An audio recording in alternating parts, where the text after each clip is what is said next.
welcome you back in geological knowledge. So in the previous lecture or in the previous video, we have discussed the very important questions which are related to the calcite group of minerals, or better we can say the carbonate group of minerals, in which we have talked about the process of dolomitization or the process of carbonate minerals formation in the seashore, and some other very important physical properties of calcite group of minerals. And in today's video we will talk about, or we will continue our discussion. Okay, so let's start our discussion.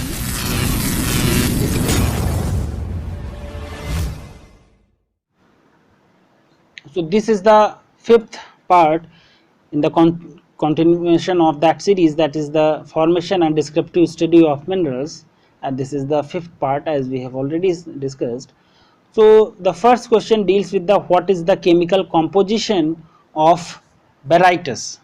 Okay, so four options are given here and you have to find the exact answer, that is the composition, that is BaSO4, CaSO4, BaCO3 and the CaCO3. So barytes has the chemical composition BaSO4, okay, SO4. So we can say that's the sulfate or the sulfide mineral of barium. Okay, so barytes is found generally in the massive and the crystalline structures or the forms, and their basic chemical composition is barium sulfate. Okay, barium sulfate, that is the chemical name, and the formula is, or the composition is, BaSO4. Okay, and if we talk about other physical properties, so crystal system, that is orthorhombic.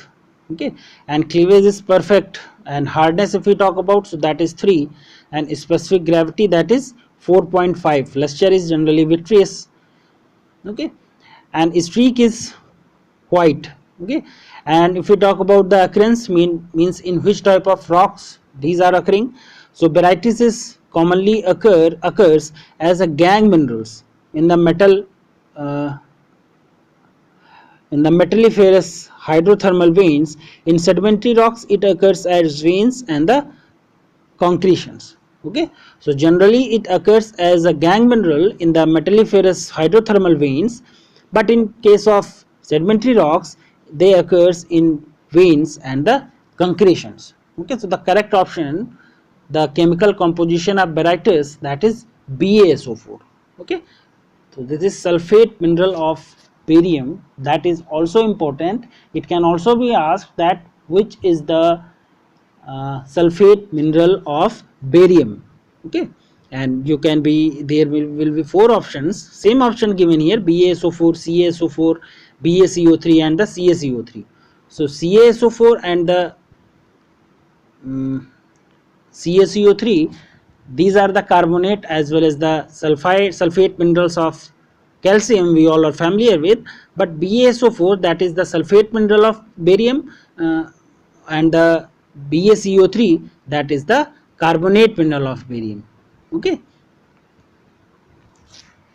next question deals with the what is the use of corundum. So there are four statements given here: used as a abrasive, used as a precious gemstones, used as in the construction material, and used as abrasive and the precious gemstones. So four options which are given and you have to tell about which is the correct use, what is the use of corundum. Okay, so we all know that is corundum is very hard mineral, hardness is generally 9, we all know. So corundum is used as both as abrasive and also as precious gemstone. So the former is due to its high hardness of about 9.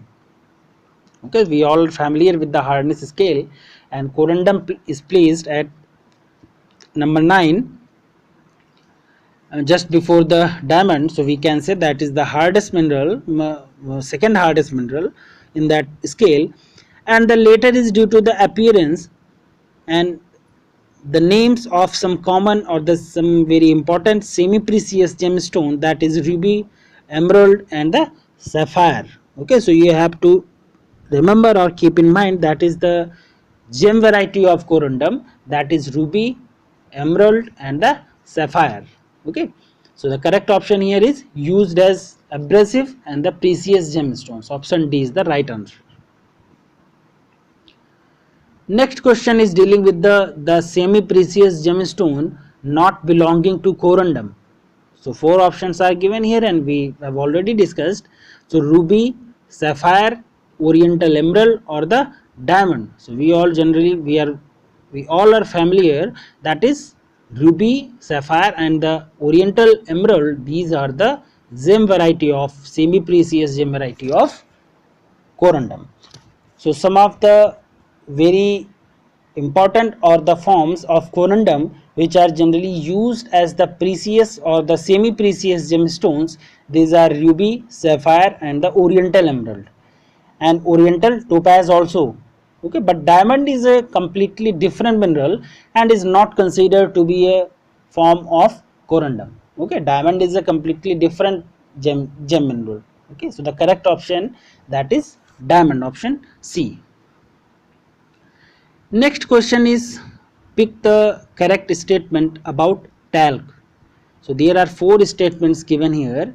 It's very hardest mineral, it has very high hardness and it's not used in the manufacture of talcum powder. It has lower hardness and it's found in the igneous rocks. So you can straight away answer this question. So it's very easy for one to understand, that is it has very high hardness. So that option A, that is pick the correct statement. Okay, you have to pick the correct statement. So it has lowest hardness. Okay, so we all know that is talc is the lowest hardest mineral or the low hardest mineral in the Mohs scale of hardness. Okay, so that is the option C, that is the right answer. Okay, and the remaining options like A option, B option and the D option, these are wrong. Okay, so same is given in the description. Talc mineral, which is basically made up of magnesium, has the lowest hardness among the minerals, which is equal to 1. Okay, we all know that is the least hardest mineral in the Mohs scale of hardness. Next question is dealing with the ferromagnesium mineral which occur in the ultramafic or the ultra basic igneous rock is known as magnesite, olivine, barytus or the corundum. So the ferromagnesium mineral, as that's the keyword, from here you can guess the answer. So ferromagnesium mineral means olivine mineral.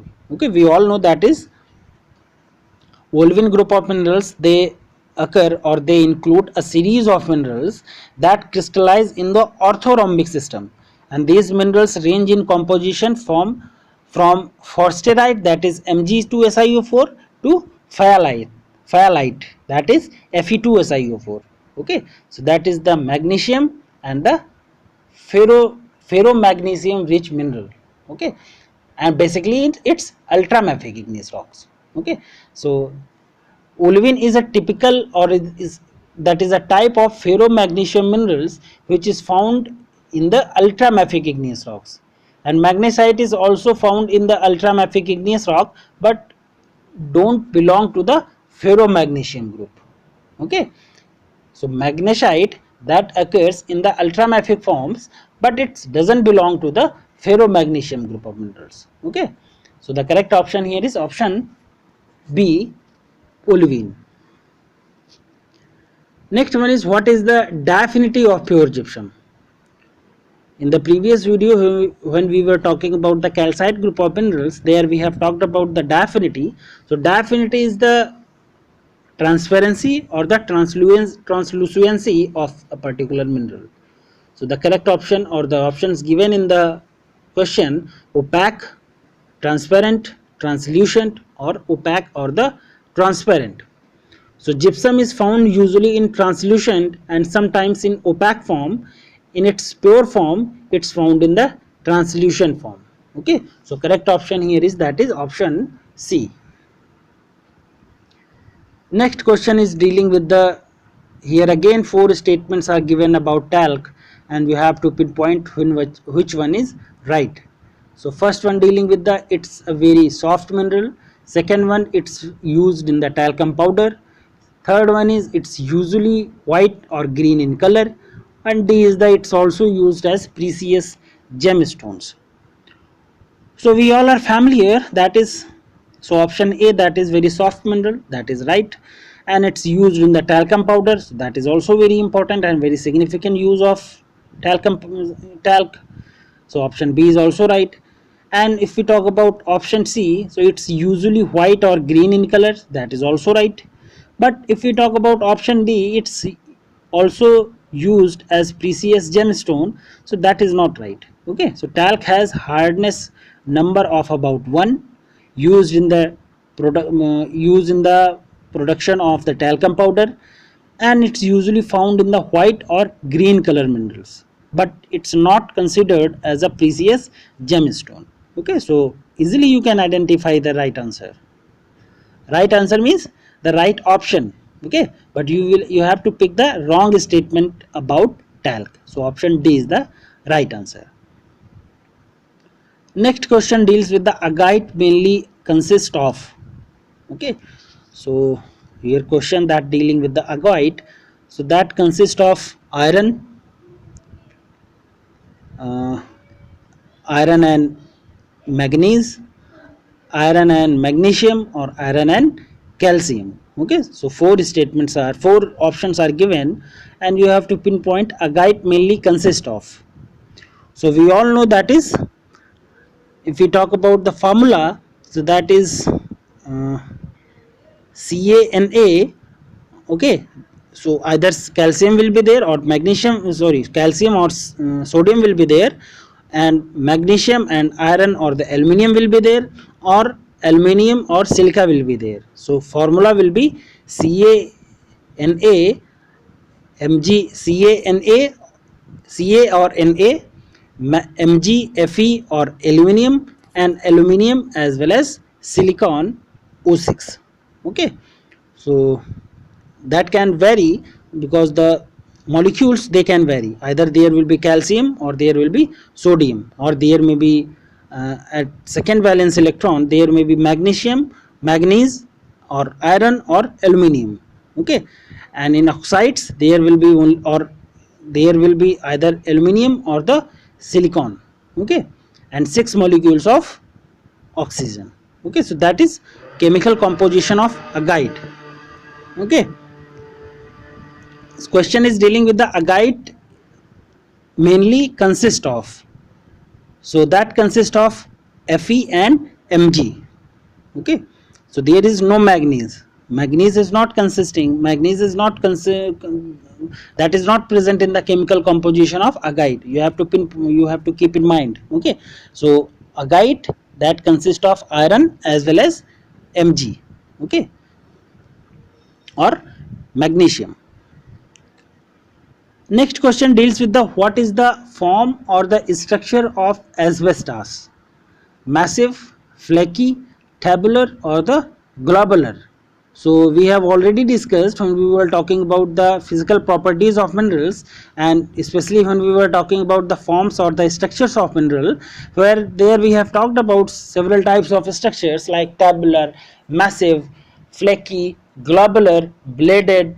Okay, so asbestos is always found in the flaky or sometimes rarely in the columnar form. So generally it's found in the flaky form, but it can also occur in columnar forms. So else it's not found in any other forms or the structures. Okay, so the correct option here is option B, that is flaky.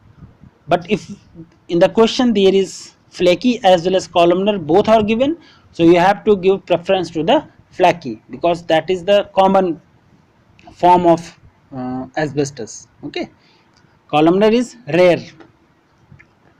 Next one is, what is the color as well as streak of olivine respectively? So you have to pinpoint the color and the streak of olivine. So yellow and white and green. B option olive green and white. C option yellow and green, and D option green and no streak.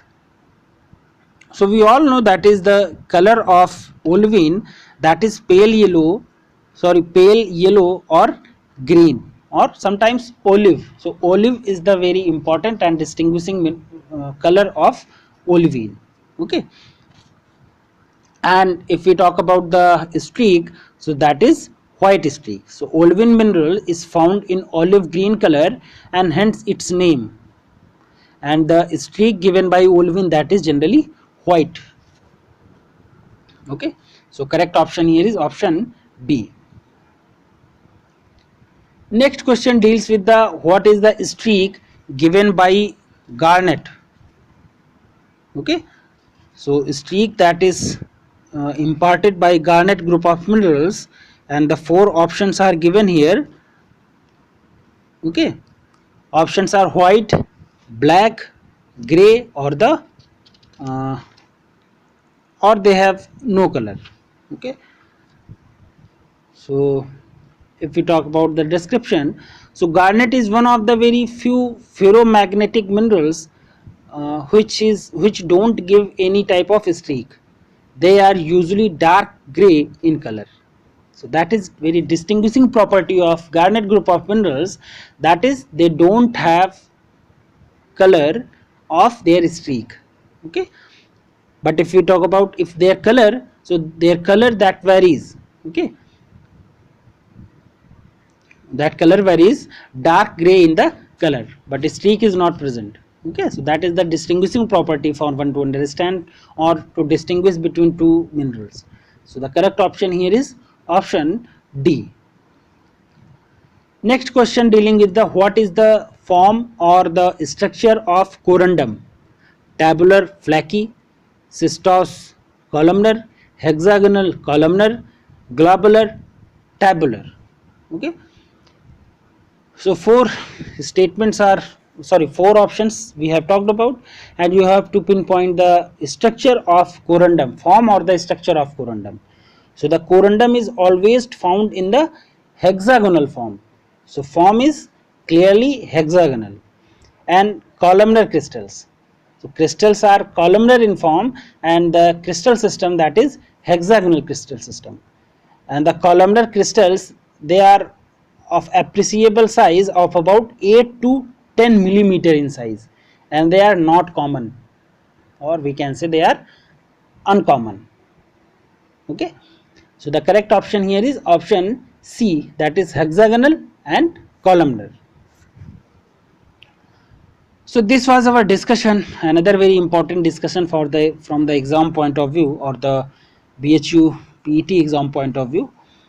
Okay, and in the next video we will discuss very important questions related to petrology, and in petrology we will start our discussion with the igneous petrology. Okay, thank you.